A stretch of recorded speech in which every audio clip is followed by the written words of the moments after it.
السلام عليكم ورحمة الله وبركاته. بسم الله الرحمن الرحيم. الحمد لله حمد الشاكرين، والصلاة والسلام على سيد المرسلين نبينا وحبيبنا محمد بن عبد الله وعلى آله وصحبه ومن سار على نهجه واهتدى بهداه إلى يوم الدين. أما بعد. যাবতীয় প্রশংসা, গুণগান, হামদ এবং তারিফ সেই মহান রব্বুল আলামিনের শাহী দরবারে পেশ করছি, যিনি আমাদেরকে আমাদের জীবনের শত ব্যস্ততার মাঝেও দিন শিক্ষা করার উদ্দেশ্যে আমাদের এই অনলাইন ভিত্তিক ক্লাসে যুক্ত হওয়ার সুযোগ করে দিয়েছেন। এই জন্য আমরা রব্বুল আলামিনের শাহী দরবারে হৃদয়ের সবটুকু তাজিম মিশিয়ে, সবটুকু সম্মান উজাড় করে কালিমাতুশ শুকর তথা কৃতজ্ঞতা বাণী উচ্চারণ করি। আমরা সকলেই পড়ি আলহামদুলিল্লাহ।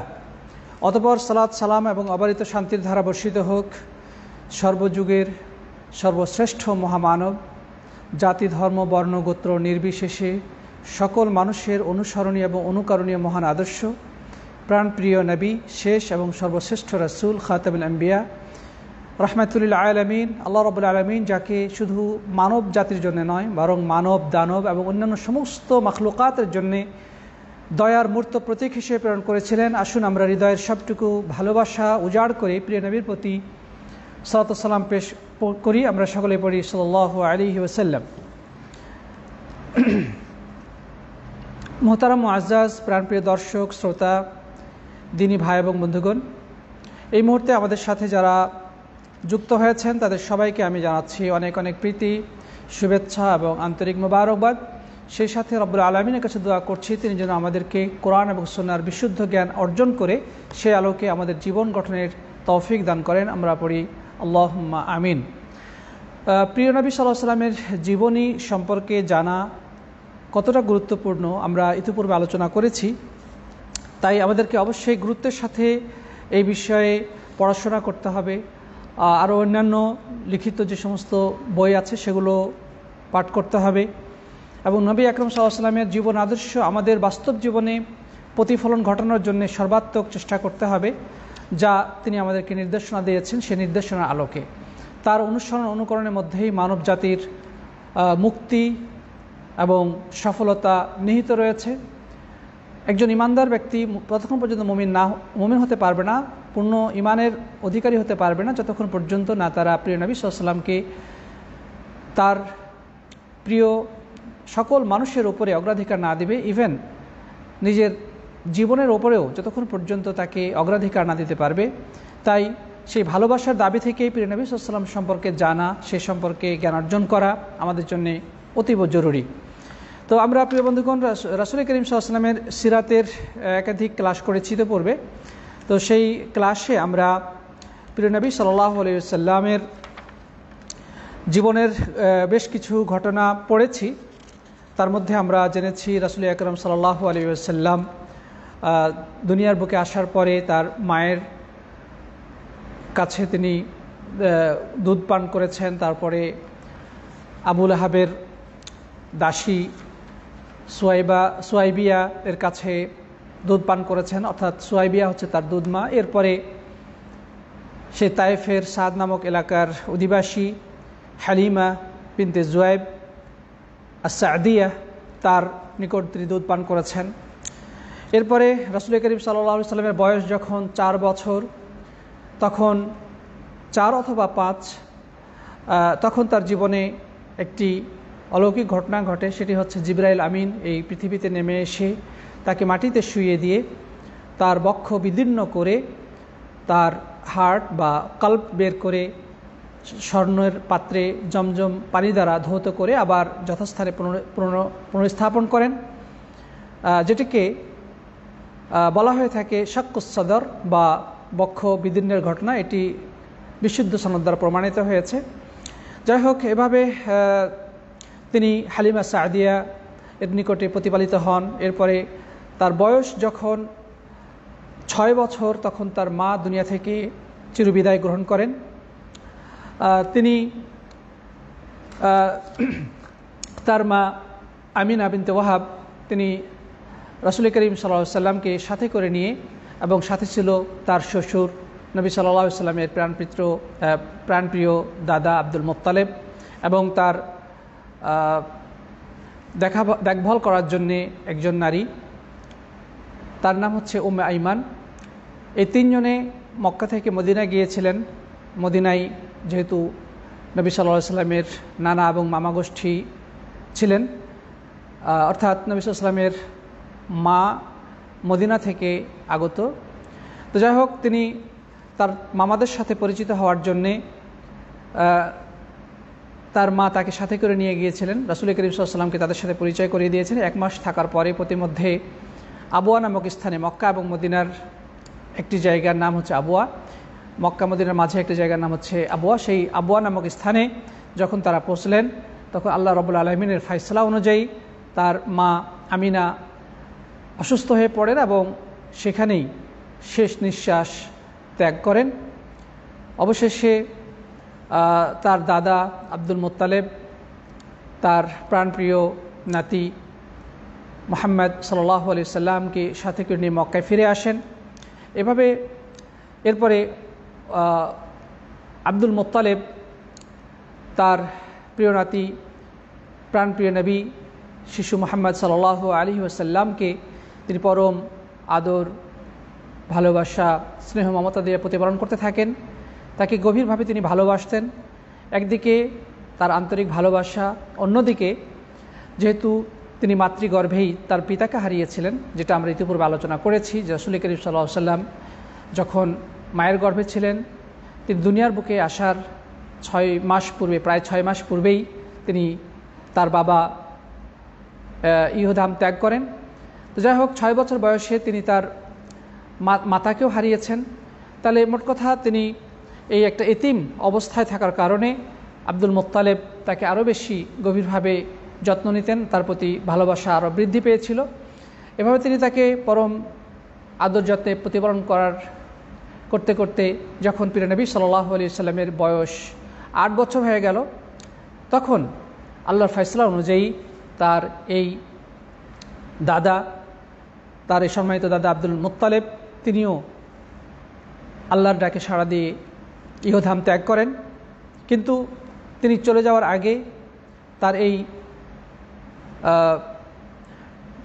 তিনি রাসূল করিম সাল্লাল্লাহু আলাইহি সাল্লামের দায়িত্বভার অর্পণ করে যান নবী সাল্লাল্লাহু আলাইহি সাল্লামের আপন চাচা মানে নবী সাল্লাল্লাহু আলাইহি সাল্লাম আব্দুল মুত্তালিবের প্রায় 18 জন, অন্য বর্ণনায় আছে 25 জন সন্তান ছিল, ছেলে ছিল, কিন্তু তারা সকলেই অবশ্যই এক মায়ের পেট থেকে নয়, একাধিক মায়ের পেট থেকে। কিন্তু নবী সাল্লাল্লাহু আলাইহি সাল্লামের যে পিতা আব্দুল্লাহ এবং তার চাচা একই মায়ের 2 সন্তান। তো যার কারণে নবী আকরাম সাল্লাল্লাহু আলাইহি সাল্লামকে দেখভাল করার জন্যে দায়িত্ব অর্পণ করেন তার আপন চাচা আবু তালিব ইবনে আব্দুল মুত্তালিবের কাছে। তিনিও তার সন্তানদের মতোই তাকেও প্রতিপালন করতে থাকেন পরম ভালোবাসা, স্নেহ, মমতা দিয়ে। এভাবে প্রিয় নবী সাল্লাল্লাহু আলাইহি সাল্লাম তার কাছে তার দায়িত্বে থাকা অবস্থায় তিনি মক্কায় প্রতিপালিত হতে থাকেন, বড় হতে থাকেন। একজন বলেছেন, দাদাও কি মুশরিক ছিলেন? হ্যাঁ, তিনিও মুশরিক ছিলেন, যেহেতু তখনও ইসলামের দাওয়াত তাদের কাছে পৌঁছেনি। তো যাই হোক, আমরা যেটা বলছিলাম যে প্রিয় নবী সাল্লাল্লাহু আলাইহি ওয়াসাল্লাম আবু তালেবের কাছেই বড় হতে থাকলেন। এরপরে আবু তালেবের আর্থিক অবস্থা খুব একটা ভালো ছিল না, তিনি নিজে একজন ব্যবসায়ী ছিলেন। তো যার প্রেক্ষাপটে রাসূল করিম সাল্লাল্লাহু আলাইহি সাল্লামকে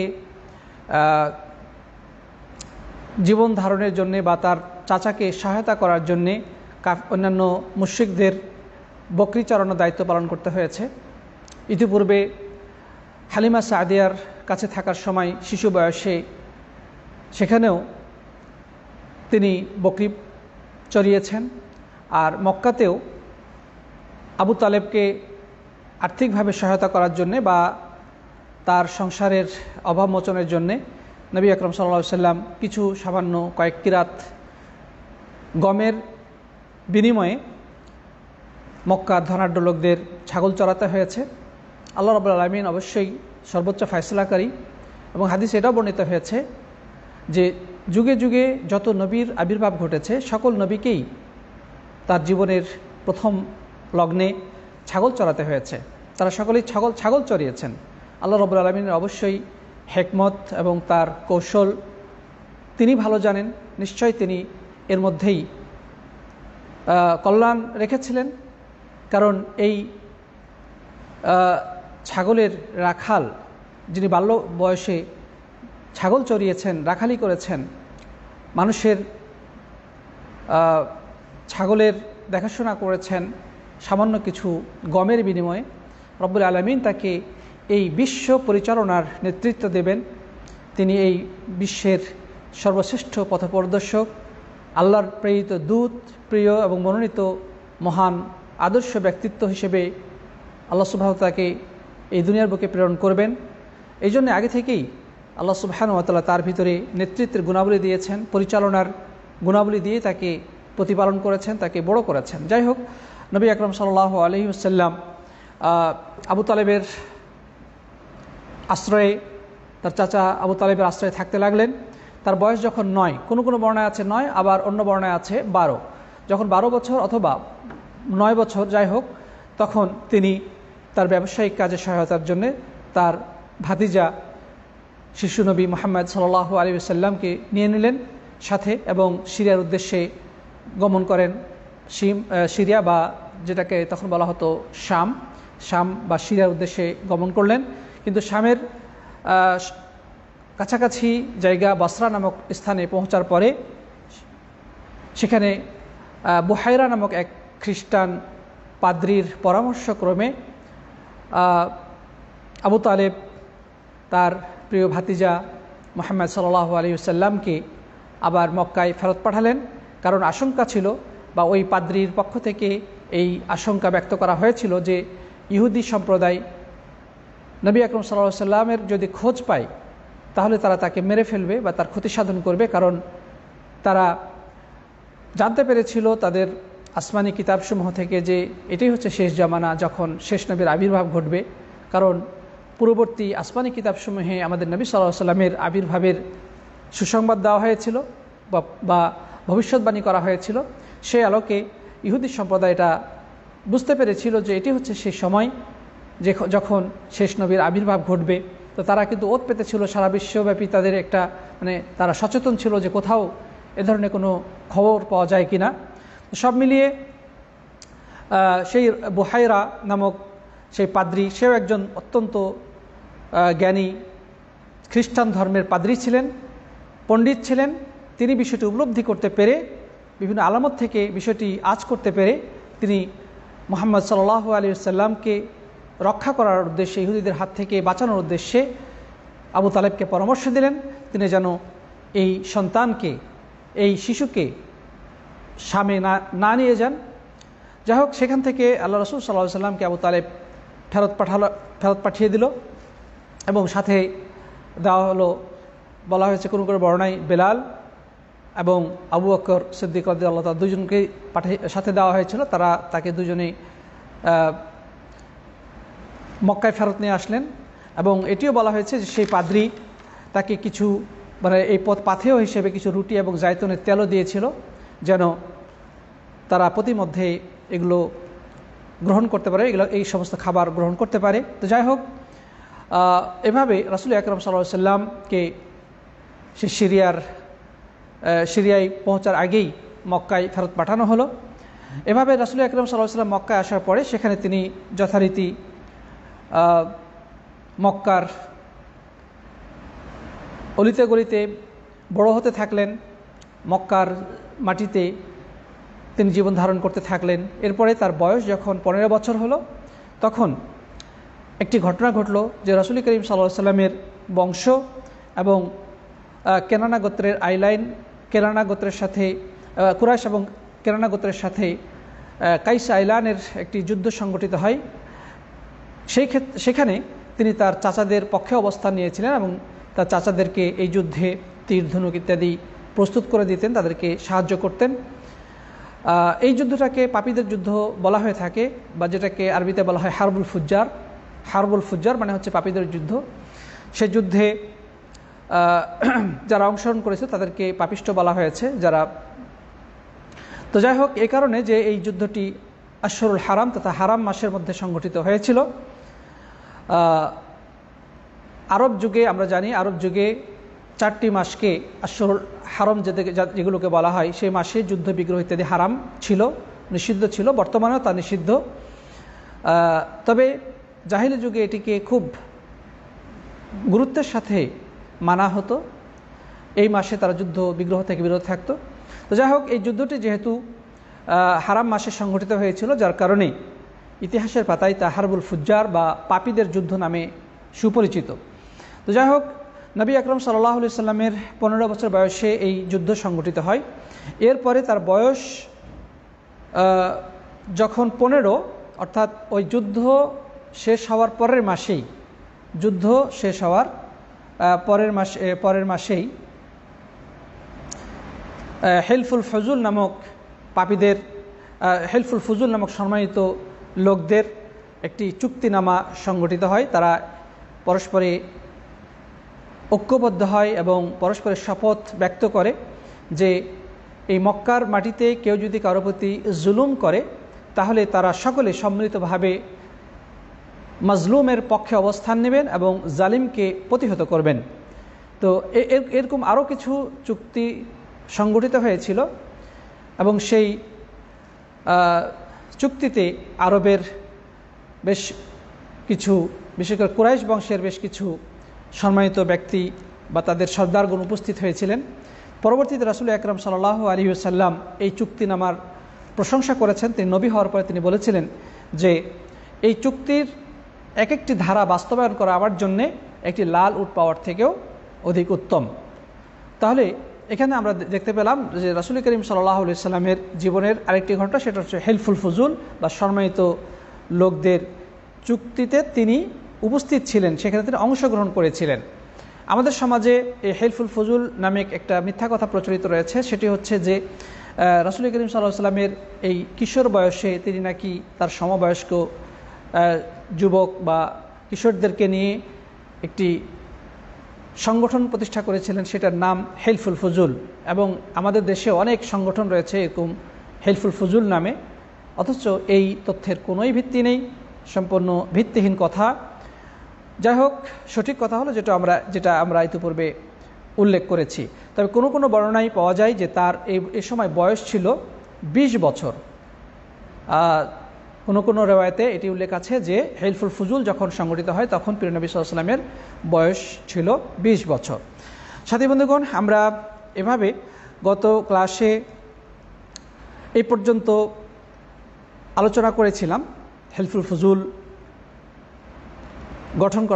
গঠন করা ঘটনা পর্যন্ত আমরা, বা হেলফুল ফজুলের যে ঘটনা ঘটেছিল সে পর্যন্ত আমরা আলোচনা করেছিলাম। আজকে আমরা এর পরের থেকে ইনশাআল্লাহ আলোচনা করার চেষ্টা করব, আল্লাহ রাব্বুল আলামিন যদি তৌফিক দান করেন। আমা তৌফিকি ইল্লা বিল্লাহ। প্রিয় উপস্থিতি, রাসূল করিম সাল্লাল্লাহু আলাইহি সাল্লামের জীবনের অন্যতম একটি গুরুত্বপূর্ণ বিষয় হলো বিবাহ। প্রত্যেকটি মানুষের জীবনেরই অন্যতম একটি গুরুত্বপূর্ণ বিষয় বিবাহ। বিয়ে শাদী করা মানুষের স্বভাবজাত প্রবৃত্তি। আল্লাহ সুবহানাহু ওয়া তাআলা মানুষকে সৃষ্টি করার পর তার মধ্যে জৈবিক চাহিদা দিয়েছেন এবং সেই পূরণের ব্যবস্থা হিসেবে তিনি এই সুন্দর বিবাহ পদ্ধতি দান করেছেন। এটি নিঃসন্দেহে মখলুকের প্রতি, বান্দাদের প্রতি আল্লাহর পক্ষ থেকে বিরাট বড় একটি নেয়ামত। বিবাহ শাদীর মাধ্যমে দুইটি প্রাণের বন্ধন সৃষ্টি হয় এবং একে অপরকে সম্মান এবং শ্রদ্ধা এবং ভালোবাসায় ভরে রাখে এবং তাদের উভয়ের ভালোবাসার মাধ্যমে রব্বুল আলামিন তাদের কোলে সন্তান দান করেন, যে সন্তানগুলো আগামী পৃথিবীকে গড়বে। পৃথিবীর আবাদের জন্যে এই সন্তানের ধারাবাহিকতা বা এই প্রজন্মের ধারাবাহিকতা রক্ষা খুবই জরুরি, আর এটি সংগঠিত হয় বিবাহ শাদীর মাধ্যমে। তারপরে তারা নিজেরা পাপাচার থেকে বাঁচতে পারে। তো বিবাহ মানব জীবনের অন্যতম গুরুত্বপূর্ণ একটি অধ্যায়, এর মধ্যে কোনো সন্দেহ নেই। তো রাসূল আকরাম সাল্লাল্লাহু আলাইহি সাল্লামের যখন বয়স 25 বছর, তখন তিনি মক্কার এক ধনাঢ্য উচ্চবংশীয় এবং সম্মানিত সুন্দরী নারীর সাথে বিবাহ বন্ধনে আবদ্ধ হন। তার নাম হচ্ছে খাদিজা বিনতে খুয়াইলিদ রাদিয়াল্লাহু তাআলা আনহা। খাদিজা বিনতে খুয়াইলিদ তিনি কুরাইশ বংশীয় ছিলেন। রাসূল করিম সাল্লাল্লাহু আলাইহি ওয়াসাল্লাম তিনি যেমন কুরাইশ বংশ ছিলেন, একই বংশের অন্তর্গত ছিলেন খাদিজা বিনতে খুয়াইলিদ রাদিয়াল্লাহু তাআলা আনহা। তবে কুরাইশের বিভিন্ন আরও উপগোত্র ছিল। একটি বৃহত্তর গোত্র হচ্ছে কুরাইশ, এর বিভিন্ন উপগোত্র থাকে। সেই উপগোত্রের মধ্যে একটি উপগোত্রের নাম হচ্ছে বনি আসাদ। সেই বনি আসাদের অন্তর্ভুক্ত ছিলেন এই মহিয়সী নারী। যাই হোক, এই বনু আসাদ এর মধ্যে আরও অনেক সম্মানিত ব্যক্তিদের নাম পাওয়া যায়। এই গোত্রের অন্তর্ভুক্ত ছিলেন হাকিম ইবনে হিজাম রাদিয়াল্লাহু তাআলা আনহু, ওরাকা বিন নাওফল, জুবাইর ইবনে আওয়াম ইত্যাদি। এই সমস্ত মনীষীদেরও এই মনীষীগণও তারা এই বনু আসাদের অন্তর্ভুক্ত ছিলেন, কুরাইশদেরই একটি উপগোত্র বনু আসাদ। তো যাই হোক, জাহেলি যুগ থেকেই এই বংশটি সম্মান, মর্যাদা এবং বিভিন্ন কল্যাণকর কাজে অগ্রণী ভূমিকা পালনকারী হিসেবে সুপরিচিত ছিলেন। সম্মানের দিক দিয়ে তারা অত্যন্ত সম্মানের অধিকারী ছিলেন। মানুষ তাদেরকে সম্মান করত, শ্রদ্ধা করত এবং তারা খুব ভালো মানুষ হিসেবে সুপরিচিত ছিল আগে থেকেই। তো যাই হোক, খাদিজা রাদিয়াল্লাহু তাআলা আনহা, তার মা ছিলেন ফাতেমা বিনতে জায়েদা। হ্যাঁ, তো তার মাও ওই একই কুরাইশ বংশেরই অন্তর্ভুক্ত ছিলেন। তার মানে বাবা এবং মা উভয় দিক থেকেই খাদিজা বিনতে খুয়াইলিদ রাদিয়াল্লাহু তাআলা আনহা এই কুরাইশ বংশের অর্থাৎ প্রিয় নবী সাল্লাল্লাহু আলাইহি ওয়াসাল্লামের একই বংশের অন্তর্ভুক্ত ছিলেন। এবং সম্মান মর্যাদার দিক দিয়ে খাদিজা রাদিয়াল্লাহু তাআলা ছিলেন এক অনন্য বৈশিষ্ট্যের অধিকারী। কুরাইশদের মধ্যে তিনি খুবই সম্মান অধিকারী ছিলেন। বংশগতভাবে অন্যান্য সকল বংশের মধ্যে কুরাইশ বংশ ছিলেন সকলের কাছে, সকল বংশের কাছে শ্রদ্ধা এবং সম্মানের পাত্র, শ্রেষ্ঠ বংশ হিসেবে পরিগণনা করা হতো বা পরিগণিত ছিলেন। এবং অর্থ সম্পদের দিক থেকেও খাদিজা বিনতে খুয়াইলিদ ছিলেন অনেক ধনাঢ্য। আল্লাহ তাআলা তাকে অনেক সম্পদ দিয়েছিলেন। ইতিহাস বলছে যে খাদিজা রাদিয়াল্লাহু তাআলা আনহার ইতিপূর্বে আরও দুটি বিবাহ সংঘটিত হয়েছিল। তার একজন স্বামীর নাম হচ্ছে আবু হালা বিন জুরারাহ আত-তাইমি, আরেকজন নাম হচ্ছে আতিক ইবনে আইজ আল মখজুমি। অর্থাৎ তিনি আগে আরও দুটা বিবাহ বন্ধনে আবদ্ধ হয়েছিলেন। তো যাই হোক, কে তার প্রথম স্বামী, ইতিহাসে তার সঠিক কোনো তথ্য পাওয়া যায় না। এবং আগে আবু হালার ঘরে থাকা অবস্থায় তার গর্ভে এক সন্তান এসেছিল, তার নাম হচ্ছে হিন্দ। কিন্তু এই হিন্দের পরিচয় সম্পর্কে ইতিহাসে আর তেমন কোনো তথ্য পাওয়া যায় না। যাই হোক, খাদিজা রাদিয়াল্লাহু তাআলা আনহা সম্পদের অধিকারী ছিলেন বিভিন্ন দিক থেকে। যেমন তার দুই স্বামীর পক্ষ থেকেও তিনি সম্পদের অধিকারী হয়েছিলেন, যেহেতু তাদের ইন্তেকালের পরে, তাদের মারা যাওয়ার পরে তাদের পক্ষ থেকে ওয়ারিশ সূত্রে তিনি প্রচুর সম্পদ পেয়েছিলেন। এবং তার বাবাও ছিলেন অত্যন্ত ধনাঢ্য ব্যক্তি। তার বাবার পক্ষ থেকেও তিনি প্রচুর সম্পদের অধিকারী হয়েছিলেন। যাই হোক, তাহলে সম্মান মর্যাদার দিক থেকেও তিনি যেমন ছিলেন অত্যন্ত উঁচু পর্যায়ের, বংশগতভাবে ছিলেন খুবই সম্ভ্রান্ত বংশের, কেননা তিনি কুরাইশ বংশে ছিলেন না। কুরাইশ বংশে ছিল নিঃসন্দেহে আরবের অন্যান্য সকল কবিলা বা সকল গোত্রের মধ্যে শ্রেষ্ঠ বংশ, এবং এই বংশ থেকেই প্রিয় নবী সাল্লাল্লাহু আলাইহি ওয়াসাল্লামের আগমন। তো যাই হোক, সব মিলিয়ে খাদিজা রাদিয়াল্লাহু তাআলা আনহা ছিলেন মানে সম্মান, সম্ভ্রম, বংশমর্যাদা এবং অর্থকরীর দিক থেকে অনন্য উচ্চতার অধিকারিণী, যার কারণে স্বভাবতই আরবের অনেক বড় বড় নেতা, আরবের সর্দার, বড় বড় সম্পদশালী এবং উচ্চ পর্যায়ের লোকজন খাদিজা রাদিয়াল্লাহু আনহার কাছে বিয়ের প্রস্তাব পাঠান, কিন্তু তিনি সকলকেই প্রত্যাখ্যান করেন, তাদেরকে তিনি বিবাহ করতে অস্বীকৃতি জানান। এদিকে রাসূল আকরাম সাল্লাল্লাহু আলাইহি ওয়াসাল্লাম আরবে মক্কার একজন অত্যন্ত সম্ভ্রান্ত, সম্মানিত, বিশ্বস্ত এবং সত্যবাদী যুবক হিসেবে সুপরিচিত ছিলেন। সবাই তাকে আল আমিন বলে ডাকত নবুয়ত প্রাপ্তির আগে থেকেই, কারণ তিনি কখনো মিথ্যা কথা বলতেন না। সমাজে যেভাবে অনাচার চলত, মক্কার চতুর্দিকে যে বিষাক্ত আবহাওয়া, মানুষের মধ্যে নৈতিক অবক্ষয়, জিনা, ব্যভিচার, মদ্যপান, মূর্তি পূজা এবং নানা ধরনের ধর্মীয় কুসংস্কার যেভাবে চতুর্দিকে ছড়িয়ে পড়েছিল, আল্লাহ সুবহানাহু ওয়া তাআলা এই প্রিয় নবী, আল্লাহ রাব্বুল আলামিন যাকে নবী বানাবেন, সেই যুবক মুহাম্মদ সাল্লাল্লাহু আলাইহি ওয়াসাল্লামকে এই সব কিছু থেকেই সংরক্ষণ করেছিলেন। তিনি একজন সম্মানিত, বিশ্বস্ত এবং সত্যবাদী যুবক হিসেবে সকলের কাছে সুপরিচিত ছিলেন। খাদিজা রাদিয়াল্লাহু তাআলা আনহা প্রিয় নবী সাল্লাল্লাহু আলাইহি ওয়াসাল্লাম সম্পর্কে জানতে পেরে তিনি সিদ্ধান্ত নিলেন যে তিনি তাকে ব্যবসার জন্যে দায়িত্ব দেবেন।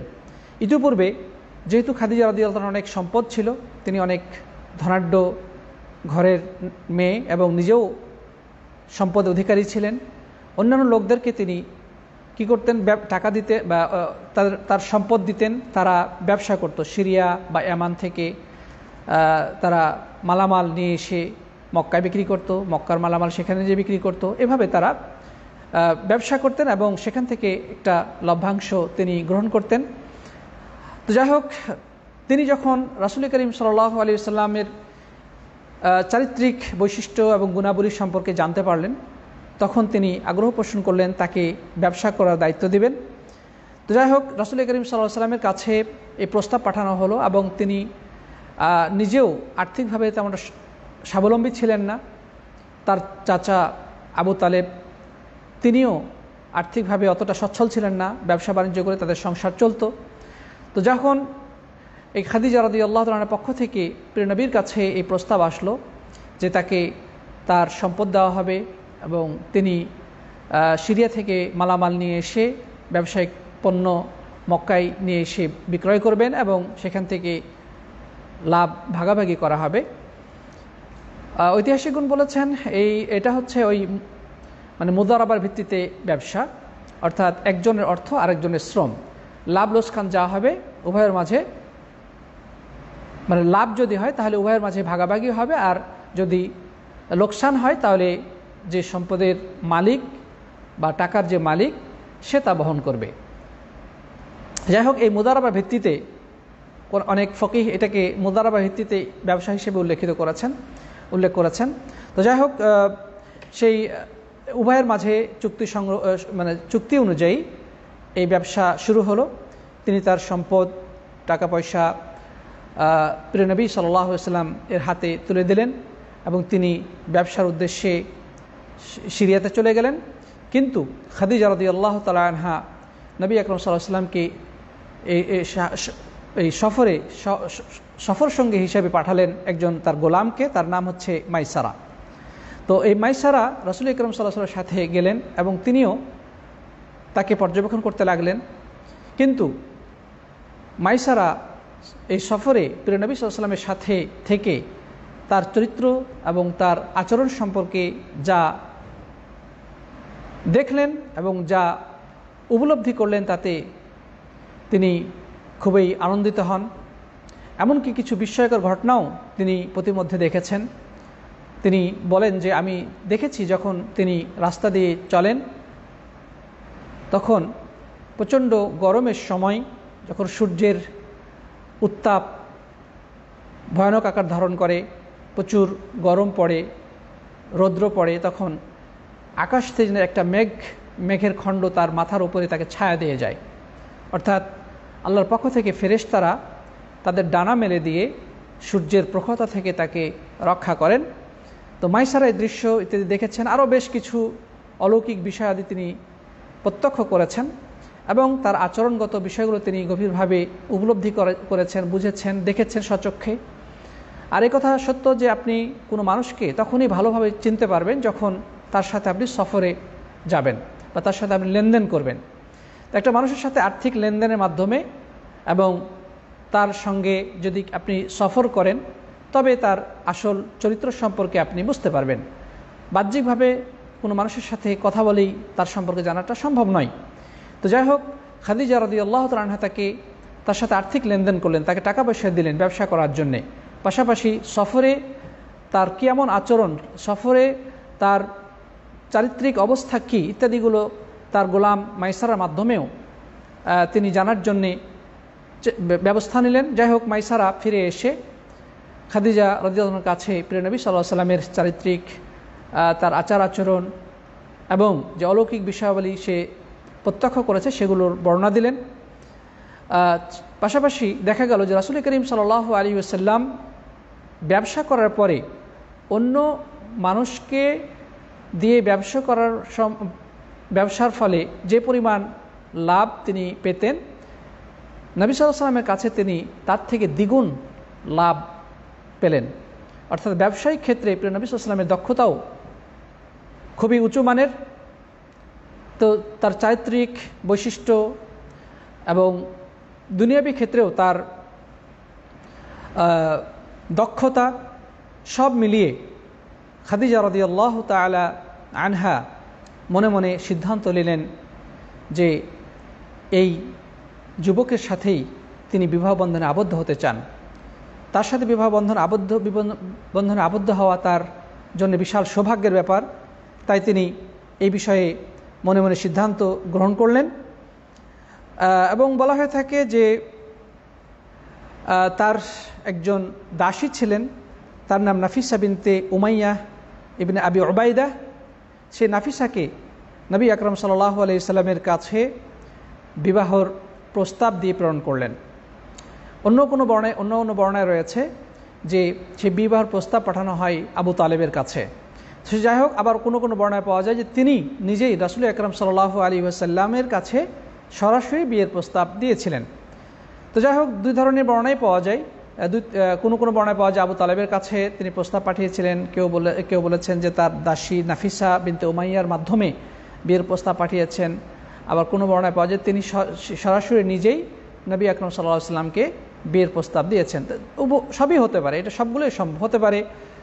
ওই দাসীর মাধ্যমে আবু তালেবের কাছে তিনি প্রস্তাব পাঠান, এরপরে তিনি নিজেও নবী সাল্লাল্লাহু আলাইহি ওয়াসাল্লামের কাছে সরাসরি নিজেই প্রস্তাব দেন।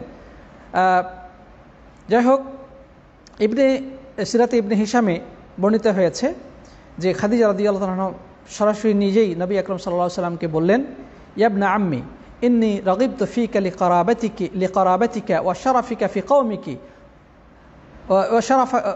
ইন্নী রাগিবতু ফীকা লিকারাবাতিকা ওয়া শারাফিকা ফি কওমিকা ওয়া আমানাতাকা ওয়া হুসনা খুলুকিকা ওয়া সিদকা হাদিসিক। যে হে চাচাতো ভাই, আমি তোমার প্রতি আগ্রহী, তোমার সাথে যেহেতু আমাদের একটা রক্তের সম্পর্ক রয়েছে, অর্থাৎ বংশীয় সম্পর্কের কারণে, এবং তোমার কওমের মধ্যে, তোমার সম্প্রদায়ের মধ্যে, তোমার গোত্রের মধ্যে তোমার একটা আলাদা সম্মান রয়েছে সেই কারণে, এবং তোমার মধ্যে যে আমানতদারি, উত্তম চরিত্র এবং সত্যবাদিতা রয়েছে, এইসব কারণে আমি তোমার প্রতি আগ্রহী। তো যাই হোক, এভাবে প্রিয় নবী সাল্লাল্লাহু আলাইহি ওয়াসাল্লামের কাছে বিয়ের প্রস্তাব এলো। তো তারপরে নবী আকরাম সাল্লাল্লাহু আলাইহি ওয়াসাল্লাম তিনি সেই প্রস্তাব কবুল করলেন এবং আবু তালেবের মাধ্যমে এই বিবাহ সংগঠিত হয়। আর খাদিজা রাদিয়াল্লাহু আনহার পক্ষে বলা হয়ে থাকে যে তার পিতা সরাসরি খুয়াইলিদ নিজেই অভিভাবক হিসেবে দায়িত্ব পালন করেন এবং বিবাহের ব্যবস্থা করেন। যাই হোক, আল্লাহ রাসূল সাল্লাল্লাহু আলাইহি ওয়াসাল্লাম খাদিজা রাদিয়াল্লাহু আনহার সাথে বিবাহ বন্ধনে আবদ্ধ হয়ে গেলেন। এই সময় খাদিজা রাদিয়াল্লাহু আনহার বয়স কত ছিল এই ব্যাপারে ঐতিহাসিকদের মাঝে কিছু দ্বিমত পরিলক্ষিত হয়। কোনো বর্ণায় পাওয়া যায় যে তার বয়স ছিল 25 বছর, কোনো বর্ণায় রয়েছে তার বয়স ছিল 35 বছর, আবার কোনো ঐতিহাসিক বলেছেন তার বয়স 40 বছর। 40 বছর বয়সের বিষয়টি সর্বাধিক সুপরিচিত, অর্থাৎ আমাদের অধিকাংশ মানুষের কাছেই এটা পরিচিত বা আমাদের জানা যে রাসূল করিম সাল্লাল্লাহু আলাইহি ওয়াসাল্লামের প্রথম স্ত্রী খাদিজা বিনতে খুয়াইলিদের বয়স ছিল 40 বছর, আর নবী সাল্লাল্লাহু আলাইহি সাল্লামের বয়স ছিল তখন 25 বছর। 25 বছর বয়স নবী সাল্লাল্লাহু আলাইহি সাল্লামের ছিল, এ ব্যাপারে কোনো দ্বিমত নেই। কোনো ঐতিহাসিক বা ইতিহাসবেত্তা এ ব্যাপারে দ্বিমত পোষণ করেননি। কিন্তু খাদিজা রাদিয়াল্লাহু আনহার বয়স কত ছিল সে বিষয়টা দ্বিমতপূর্ণ। অনেক ঐতিহাসিকের মতে তার বয়স, রাসূল সাল্লামের বয়স ছিল সেম, মানে 25 বছর। তারা সমবয়স্ক ছিলেন উভয়ে। আবার কোনো কোনো বর্ণনায় রয়েছে মানে 35 বছর, আবার কেউ বলেছেন 28 বা 29, কেউ বলেছেন 40। অর্থাৎ খাদিজা রাদিয়াল্লাহু আনহার বয়স কত ছিল এই বিষয়টি ইতিহাসবেত্তাদের মাঝে দ্বিমতপূর্ণ। তো কিছু গবেষক যেটা বলেছেন সেটি হচ্ছে যে তার বয়স 40 বছর ছিল না, যদিও সেটা খুবই প্রসিদ্ধ, এটাই সঠিক। তার বয়স আরও কম ছিল, কারণ সাধারণত 40 বছর পার হয়ে গেলে তার প্রতি কোনো একজন যুবকের বিবাহের তেমন একটা আগ্রহ থাকে না। তাছাড়া খাদিজা রাদিয়াল্লাহু তাআলা আনহার গর্ভে মোট 6 জন সন্তান এসেছিল। 40 বছর বয়সে যদি বিবাহ হয় তাহলে তার গর্ভ থেকে 6 জন সন্তান আসা এটা আসলেই একটু কঠিন। তো বয়স যদি 25 হয় অথবা 29 হয় বা 30 হয় তাহলে সেটা খুবই গ্রহণযোগ্য বিষয়, সেটা হতেই পারে। তো যাই হোক, তার বয়স যাই হোক না কেন, আমরা বলবো যে তার থেকে ছোট ছিল না, তার থেকে হয় সমবয়স্ক ছিল অথবা তার থেকে কিছু বড় ছিল। কত ছিল এটা আল্লাহু আলাম, আল্লাহ তাআলাই ভালো জানেন। তো বয়স ছোট, মানে বয়স যাই হোক না কেন, এটি আমাদের ঈমান আকীদার সাথে সম্পৃক্ত নয়, সুতরাং এটা নিয়ে আমাদের টেনশনের কোনো কারণ নেই।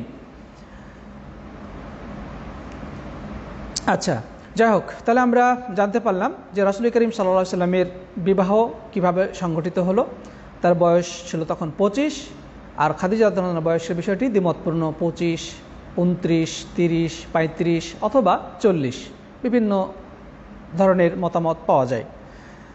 তো আল্লাহ সুবহানাহু ওয়া তাআলা এই খাদিজার গর্ভ থেকেই তার সকল সন্তান দান করেছিলেন একজন ব্যতিরিকে। সকল সন্তানই খাদিজা রাদিয়াল্লাহু আনহার গর্ভে এসেছিল।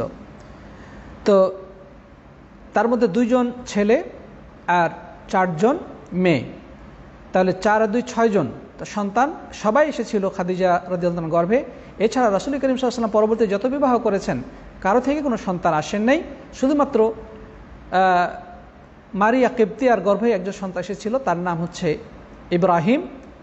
তো এই ইব্রাহিম ব্যতিরিকে সকল সন্তানই তার এই প্রিয়তমা স্ত্রী খাদিজা বিনতে খুয়াইলিদের গর্ভ থেকেই এসেছিল। সেই সন্তানদের মধ্যে সবচেয়ে বড় ছিল কাসেম। সে তার বয়স যখন এতটুকু হয়েছিল যে উটের পিঠে চড়তে পারত বা ঘোড়ার পিঠে উঠতে পারত, ঠিক এতটুকু বয়সে তিনি দুনিয়া থেকে চিরবিদায় গ্রহণ করেছে, এ মর্মে অধিকাংশ বর্ণনায় পাওয়া যায়। মানে একেবারে বাল্য বয়সে না, যখন ঘোড়ার পিঠে ওঠার মতো বয়সে উপনীত হয়েছিল বা উটের পিঠে চড়তে পারত, এমন বয়সে তিনি দুনিয়া থেকে চিরবিদায় গ্রহণ করেন। তাহলে সন্তানদের মধ্যে সবচেয়ে বড় হচ্ছে কাসেম, ছেলে। দ্বিতীয় সন্তান আসে জাইনাব, 3 নম্বর সন্তান হচ্ছে ফাতেমা, তারপরে হচ্ছে উম্মে কুলসুম। তাহলে তার সন্তানদের মধ্যে সবার আগে হচ্ছে কাসেম, তারপরে জাইনাব, তারপরে 3 নম্বরে হচ্ছে ফাতেমা, 4 নম্বরে হচ্ছে উম্মে কুলসুম, এবং তারপরে হচ্ছে যাই হোক রুকাইয়া, তিনি কত নাম্বার ঠিক এই মুহূর্তে আমরা বলতে পারছি না। আরেকজন সন্তান হচ্ছে আবদুল্লাহ। এই আবদুল্লাহ নবী হওয়ার পরে, রাসূল করিম সাল্লাল্লাহু আলাইহি ওয়াসাল্লামের নবুয়ত প্রাপ্তির পরে তিনি জন্মগ্রহণ করেছিলেন। এই কারণে তাকে বলা হয় তাইয়েব এবং তাহের। অনেকেই তাইয়েব তাহেরকে গুলিয়ে ফেলেন, অনেকে মনে করেন যে তাইয়েব তাহের বুঝি আলাদা সন্তান। না, আলাদা সন্তান নাই। আবদুল্লাহরই উপনাম বা কুনিয়াত হচ্ছে তাইয়েব। তো তাইয়েব মানে হচ্ছে পবিত্র, তাহের মানে হচ্ছে পবিত্র। তো যেহেতু তিনি মানে নবুয়ত প্রাপ্তির পরে, অর্থাৎ ইসলাম আসার পরে দুনিয়ার বুকে এসেছিলেন, এই কারণে তাকে তাইয়েব এবং তাহের বলা হয়ে থাকে। তো যাই হোক, তিনি মক্কাতে 2 বছর বয়সে ইন্তেকাল করেন। এই সন্তানদের মধ্যে শুধুমাত্র ফাতেমা রাদিয়াল্লাহু তাআলা আনহা ছাড়া তারা সকলেই রাসূল করিম সাল্লাল্লাহু আলাইহি ওয়াসাল্লামের জীবদ্দশায় দুনিয়া থেকে বিদায় গ্রহণ করেন। নবী সাল্লাল্লাহু আলাইহি ওয়াসাল্লাম এর ইন্তেকালের মাত্র 6 মাসের মাথায় ফাতেমা রাদিয়াল্লাহু তাআলা তিনিও দুনিয়া থেকে বিদায় গ্রহণ করেন। তো সাথী বন্ধুগণ, আমরা জানতে পারলাম তার সন্তানদের অবস্থা। আরেকজন সন্তান ইব্রাহিম, যে একেবারে কোলে থাকা অবস্থায় দুনিয়া থেকে বিদায় গ্রহণ করেছিলেন। তার মার নাম হচ্ছে মারিয়া আল কিবতিয়া। যাই হোক, তো এই সকল সন্তানেই আল্লাহ সুবহানাহু ওয়া তাআলার পক্ষ থেকে তিনি প্রাপ্ত হয়েছিলেন। ইব্রাহিম ছাড়া সকলেই খাদিজা রাদিয়াল্লাহু আনহার গর্ভ থেকে, কিন্তু ফাতেমা ছাড়া সকলেই নবী সাল্লাল্লাহু আলাইহি ওয়াসাল্লামের জীবদ্দশায় চিরবিদায় গ্রহণ করেছিলেন। ফাতেমা রাদিয়াল্লাহু তাআলা আনহা শুধুমাত্র তিনি বেঁচে ছিলেন নবী সাল্লাল্লাহু আলাইহি ওয়াসাল্লামের বেঁচে থাকা অবস্থায়, এবং তিনি মারা যাওয়ার পরে 6 মাসের মাথায় তিনিও দুনিয়া থেকে চলে যান। যতদিন পর্যন্ত খাদিজা রাদিয়াল্লাহু তাআলা আনহা ইন্তেকাল করেন নাই, ততদিন পর্যন্ত রাসূল করিম সাল্লাল্লাহু আলাইহি ওয়াসাল্লাম আর কোনো নারীকে বিবাহ করেন নাই। তার নবুয়তের 10ম বর্ষে যখন নবী সাল্লাল্লাহু আলাইহি ওয়াসাল্লাম নবী হওয়ার 10ম বছরে পদার্পণ করেন, তখন খাদিজা রাদিয়াল্লাহু তাআলা আনহা দুনিয়া থেকে চিরবিদায় গ্রহণ করেন। তিনি মৃত্যুর কোলে ঢলে পড়েন এবং একই বছরে রাসূল করিম সাল্লাল্লাহু আলাইহি ওয়াসাল্লামকে বিভিন্নভাবে সাহায্য সহযোগিতাকারী, সকল ষড়যন্ত্রের ক্ষেত্রে প্রতিরোধ সৃষ্টিকারী, নবী আকরাম সাল্লাল্লাহু আলাইহি ওয়াসাল্লামের পক্ষাবলম্বনকারী তার প্রিয় চাচা আবু তালেব, তিনিও দুনিয়া থেকে চিরবিদায় গ্রহণ করেন। যখন নবী সাল্লাল্লাহু আলাইহি ওয়াসাল্লামের বয়স কত, মানে 50, অর্থাৎ তিনি 40 বছরের নবী হয়েছিলেন। আর নবুয়তের 10ম বর্ষে তার স্ত্রী খাদিজা বিনতে খুয়াইলিদ ইন্তেকাল করেন এবং একই বছরে তার চাচা আবু তালেবও দুনিয়া থেকে বিদায় গ্রহণ করেন। এই কারণে এই 10ম বর্ষকে বলা হয়ে থাকে, নবুয়তের 10ম বর্ষকে বলা হয়ে থাকে আমুল হুজন বা বেদনার বছর, দুঃখের বছর। তো যাই হোক, নবী আকরাম সাল্লাল্লাহু আলাইহি ওয়াসাল্লাম এর সাথে খাদিজা রাদিয়াল্লাহু আনহার যে দাম্পত্য জীবনের সময়কাল ছিল 25 বছর। এই দীর্ঘ 25 বছর বয়সে তাদের মাঝে ভালোবাসা, দয়া, মমতার কোনো কমতি ছিল না। একটি সুখী দাম্পত্যপূর্ণ জীবন তাদের মাঝে বিরাজিত ছিল। এবং নবী সাল্লাল্লাহু আলাইহি ওয়াসাল্লাম এই পুরো সময়ের মাঝে আর তিনি দ্বিতীয় বিবাহ করেননি। তিনি ইন্তেকালের পরে বিভিন্ন প্রয়োজনে তিনি একাধিক বিবাহ করেছেন। অনেক সময় রাজনৈতিক কারণে বিবাহ করতে হয়েছে, কোনো গোত্রকে ইসলামের দিকে নিয়ে আসার জন্যে তিনি ওই গোত্রে বিবাহ করেছেন। কখনো কারো স্বামী মারা গেছে, তার দেখাশোনা কেউ ছিল না, সেক্ষেত্রে তিনি বিবাহ করেছেন। সবগুলোই তিনি বিয়ে করেছেন তার যৌবন বয়সে নয়, তার বার্ধক্য বয়সে। রাসূল করিম সাল্লাল্লাহু আলাইহি ওয়াসাল্লামের বয়স যখন 50 পার হয়ে গেছে, তারপরে তিনি অন্যান্য বিবাহগুলো করেছেন। যাই হোক, ইনশাআল্লাহ আমরা পরবর্তী সেগুলো আলোচনা করবো আল্লাহ চাহে তো। তো যাই হোক, খাদিজা রাদিয়াল্লাহু তাআলা আনহা যেহেতু সম্পদশালী ছিলেন, তিনি তার সমস্ত সম্পদ নবী আকরাম সাল্লাল্লাহু আলাইহি ওয়াসাল্লাম এর দাওয়াত, প্রচার এবং প্রসারের উদ্দেশ্যে ব্যয় করে দিয়েছিলেন। এবং যায়েদ বিন হারিসা রাদিয়াল্লাহু তাআলা আনহা, নবী আকরাম সাল্লাল্লাহু আলাইহি ওয়াসাল্লামের পালক পুত্র, তাকে তিনি মানে দাসত্ব থেকে মুক্ত করে নবী সাল্লাল্লাহু আলাইহি ওয়াসাল্লামের খেদমতের উদ্দেশ্যে ক্রয় করে দিয়েছিলেন। এটা করেছিলেন খাদিজা রাদিয়াল্লাহু তাআলা আনহা। যাই হোক, এই খাদিজা রাদিয়াল্লাহু তাআলা আনহা রাসূল আকরাম সাল্লাল্লাহু আলাইহি ওয়াসাল্লামকে সকল ক্ষেত্রে সাহায্য সহযোগিতা করতেন এবং তার একজন সুপরামর্শদাতা, তার একজন উপদেষ্টা এবং তার সকল ক্ষেত্রে একজন ডান হাত হিসেবে কাজ করত।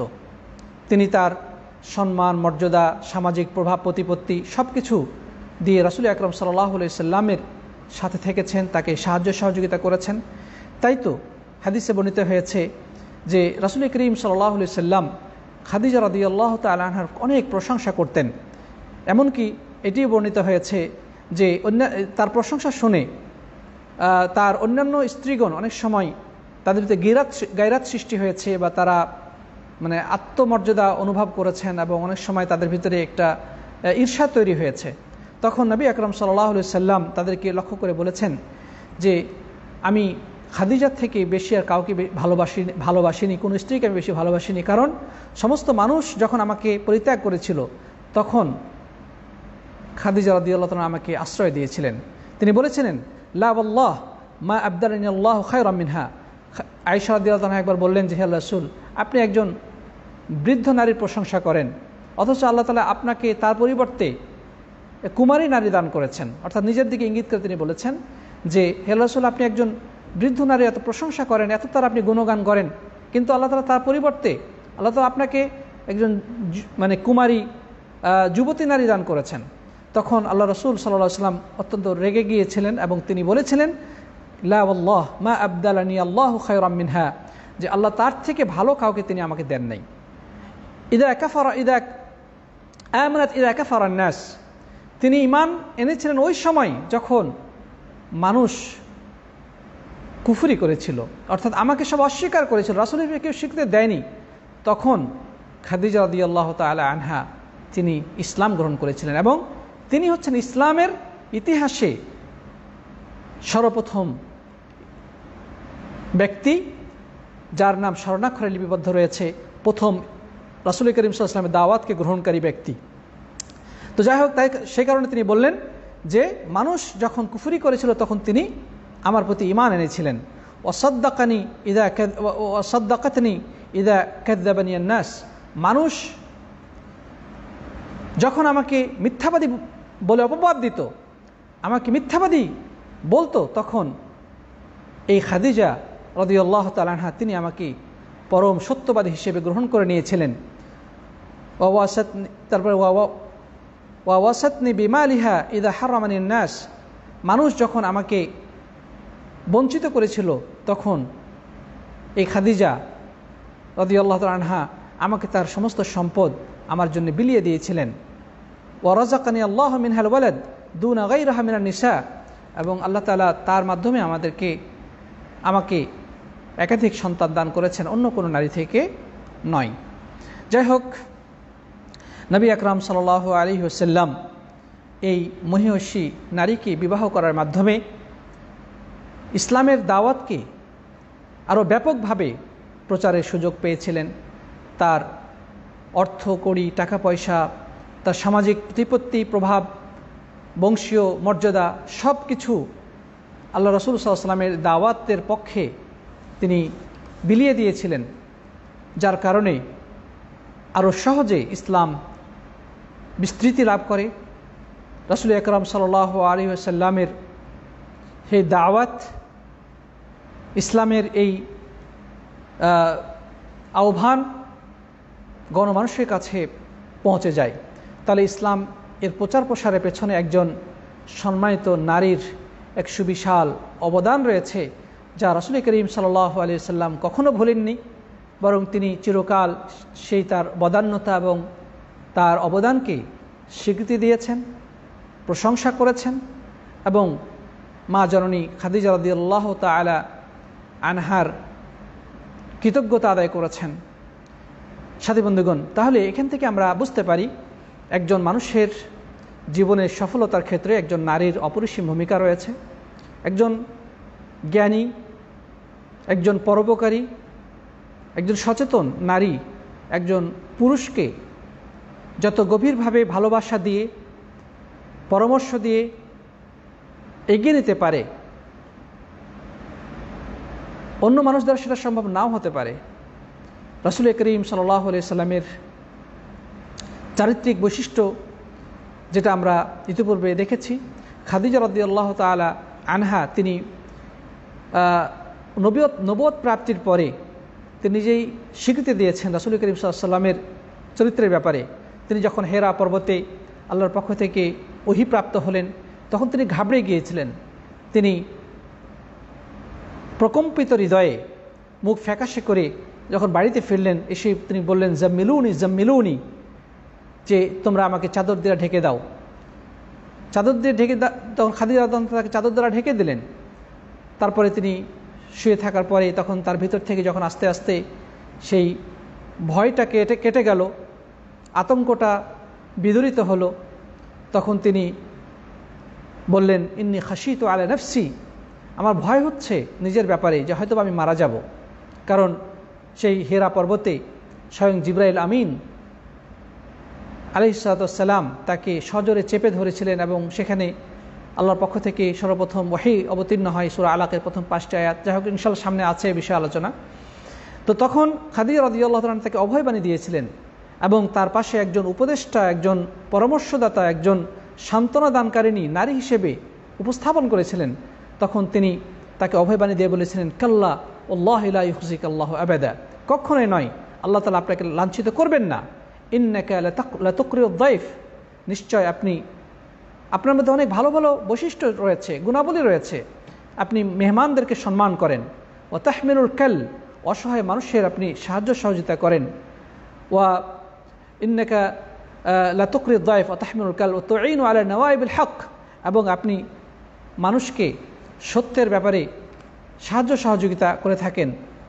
বিপদগ্রস্ত মানুষের সামনে গিয়ে আপনি সাহায্যকারী হিসেবে নিজে উপস্থিত হন। সুতরাং আল্লাহ রাব্বুল আলামিন আপনাকে লাঞ্ছিত করবেন না, অবশ্যই তিনি আপনাকে সাহায্য করবেন। তো যাই হোক, এভাবে এই মহিয়সী, সম্মানিত, সম্ভ্রান্ত এবং ইসলামী ইতিহাসের স্বর্ণাক্ষরে লিপিবদ্ধ, যার নাম প্রথম মুসলিম হিসেবে মাজননী খাদিজা বিনতে খুয়াইলিদ রাদিয়াল্লাহু তাআলা, এভাবেই প্রিয় নবী সাল্লাল্লাহু আলাইহি ওয়াসাল্লামের সাথে থেকে ইসলামের দাওয়াতকে সারা বিশ্বব্যাপী ছড়িয়ে দেওয়ার ক্ষেত্রে এক সুবিশাল এবং অবিস্মরণীয় অবদান রেখেছেন। এভাবে আল্লাহ সুবহানাহু ওয়া তাআলা তার প্রিয় বান্দাদেরকে সাহায্য করেন। এক অলৌকিকভাবে তিনি দাওয়াত এবং তার যে মিশন সফলতার ক্ষেত্রে এভাবে আল্লাহ সুবহানাহু ওয়া তাআলা বান্দাকে সাহায্য সহযোগিতা করে থাকেন, যার প্রমাণ নবী আকরাম সাল্লাল্লাহু আলাইহি ওয়াসাল্লামের এই প্রিয়তমা স্ত্রী। তিনি তো তখনও নবী হন নাই, তিনি তো তখনও জাহিলি যুগেই রয়েছেন, কিন্তু এমন মহিষী নারীকে আল্লাহ সুবহানাহু ওয়া তাআলা তার জীবন সঙ্গিনী বানিয়ে দিয়েছিলেন।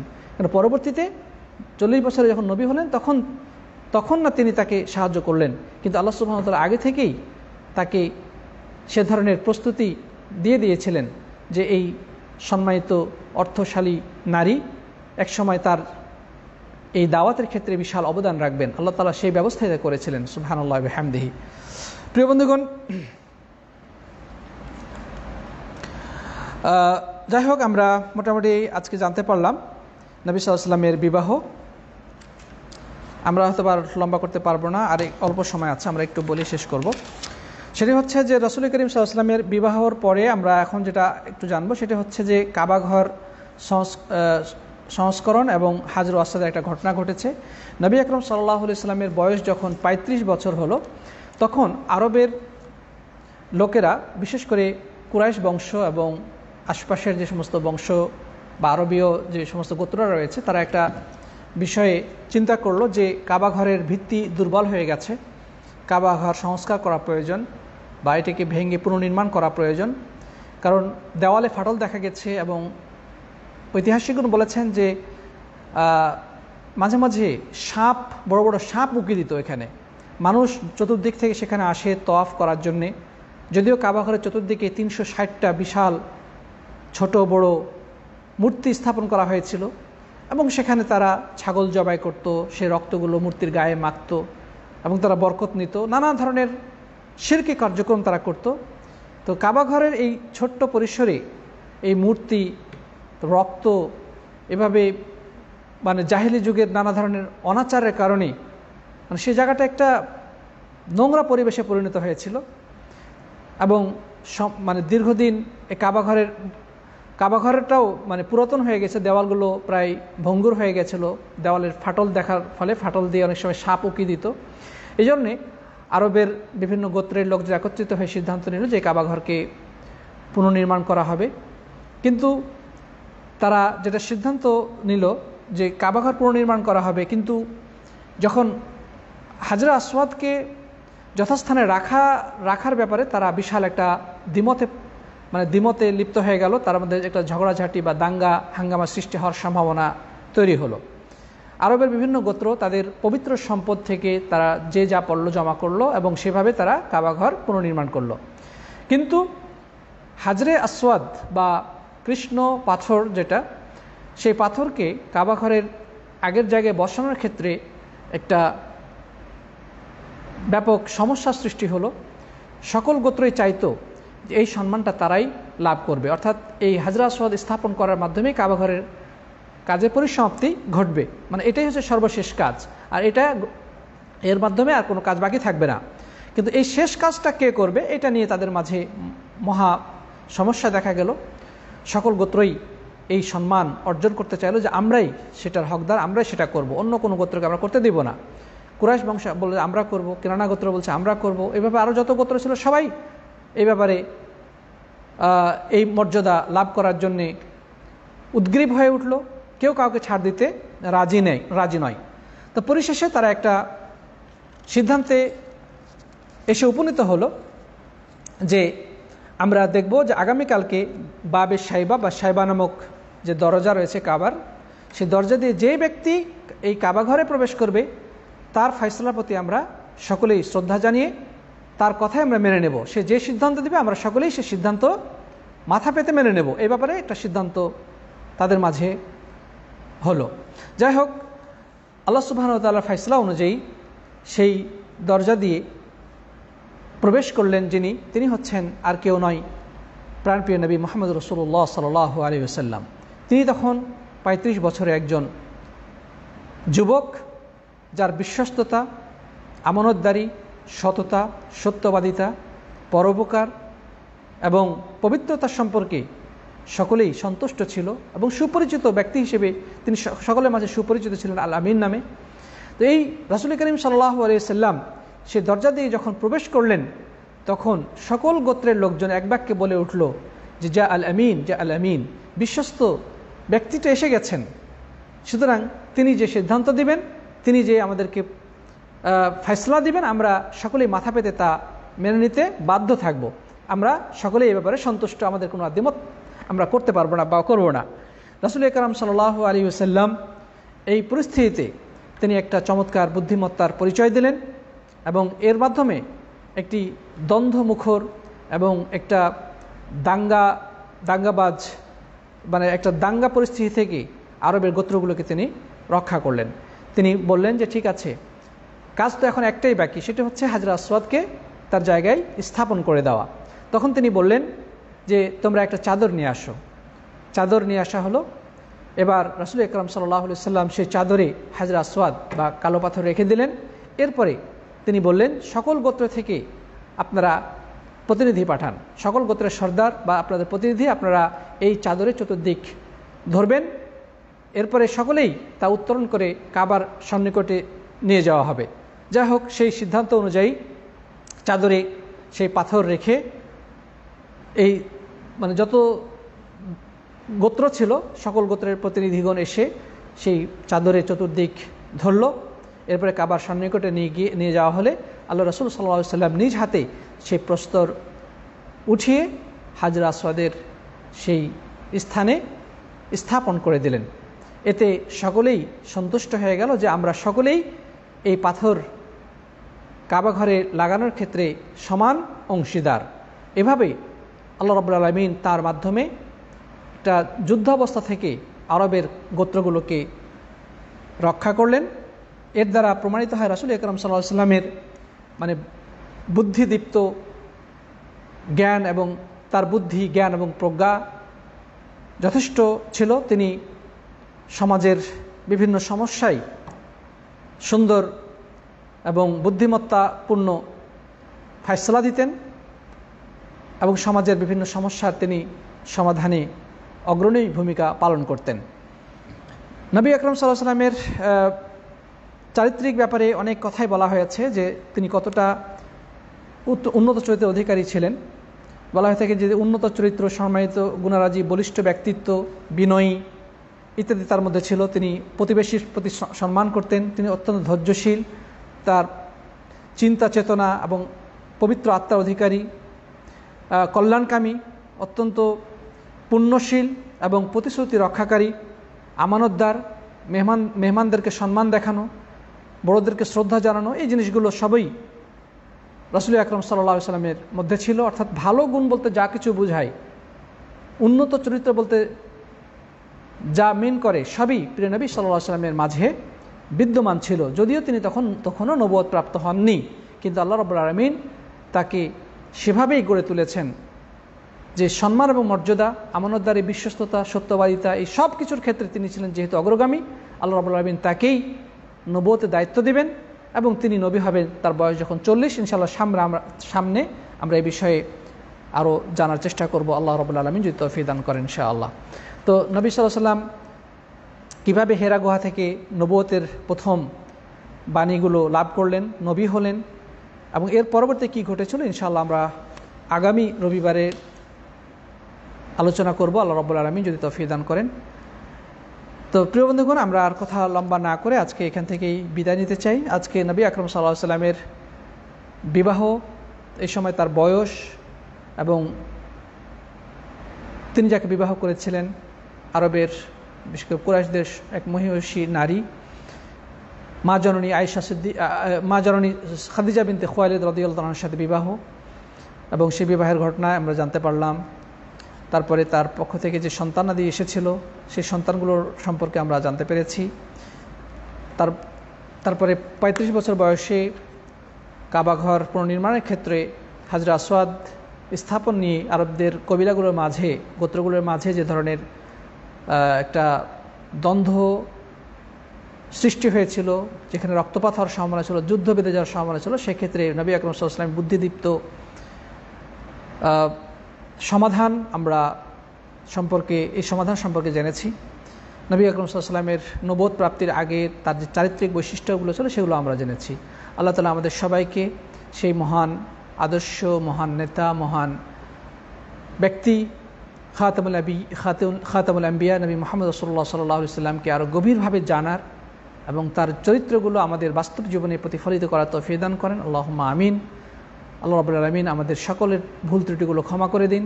আমাদের মাঝে যারা অসুস্থ আছেন আল্লাহ তাআলা তাদেরকে সুস্থতা দান করুন। আমরা যারা বিপদগ্রস্ত আছেন আল্লাহ তাআলা তাদের সবাইকে বিপদ থেকে উদ্ধার করুন। এবং ইনশাআল্লাহ কথা হবে আগামী রবিবারে, সে প্রত্যাশা ব্যক্ত করে এবং স্মরণ করে দিতে চাই আগামী শনিবারে ইনশাআল্লাহ আমাদের যথারীতি সিরাতের পেছনের ক্লাসগুলোর উপরে পরীক্ষা অনুষ্ঠিত হবে। আমাদের বিভিন্ন হোয়াটসঅ্যাপ গ্রুপ বা আমাদের টেলিগ্রাম গ্রুপে যারা আছেন সেখানে ইনশাআল্লাহ প্রশ্নপত্র সরবরাহ করা হবে গুগল ফরমের মাধ্যমে। আপনারা আশা করি সকলেই অংশগ্রহণ করবেন। একথা বলে আমি সবাইকে ধন্যবাদ জানিয়ে শেষ করলাম। জাযাকুমুল্লাহু খায়রান। হাদা ওয়া সাল্লাল্লাহু আলা নবিয়িনা মুহাম্মদ ওয়া আলা আলিহি ওয়া সাহবিহি আজমাইন। আসসালামু আলাইকুম ওয়া রাহমাতুল্লাহি ওয়া বারাকাতুহু।